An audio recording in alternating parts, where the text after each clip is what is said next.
சிரியாவில் ரசாயன ஆயுதங்கள் பிரயோகிக்கப்பட்டதாக நேரில் ஆய்வு செய்த ஐநாவின் ஆய்வாளர்களின் அறிக்கை இன்று பாதுகாப்பு அவையில் சமர்ப்பிக்கப்படுகிறது.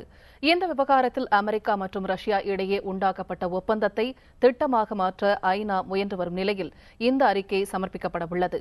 இந்த அறிக்கையை பெற்றுக்கொண்ட பொதுச் செயலாளர் பான் கி மூன் பாதுகாப்பு சபையில் உறுப்பினர்களுக்கு இதுகுறித்து ரகசிய கூட்டத்தில் விளக்கவுள்ளார்.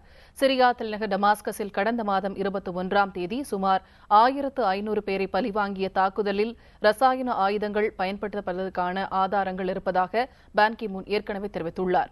இந்த அறிக்கையினால் ரசாயன ஆயுதங்களை ஒப்படைக்க ஒப்புக்கொண்டுள்ள சிரிய அதிபர் பஷர் அல் அசாதை மீண்டும் நிர்பந்திக்க முடியும் என நம்பப்படுகிறது.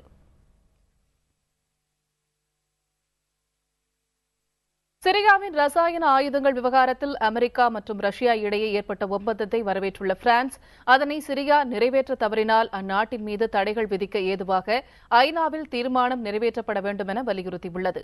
இதன் மீதான வாக்கெடுப்பு இவ்வார இறுதியில் நடக்கவுள்ளது. இன்று பாரிஸில் நடக்கும் கூட்டத்தில் அமெரிக்கா மற்றும் ரஷ்யா இடையே ஏற்பட்டுள்ள ஒப்பந்தத்தின் அடிப்படையில் தீர்மானத்தை உருவாக்க வேண்டும் என பிரான்ஸ் அதிபர் பிரான்சுவா ஹொலாந்து கூறியுள்ளார்.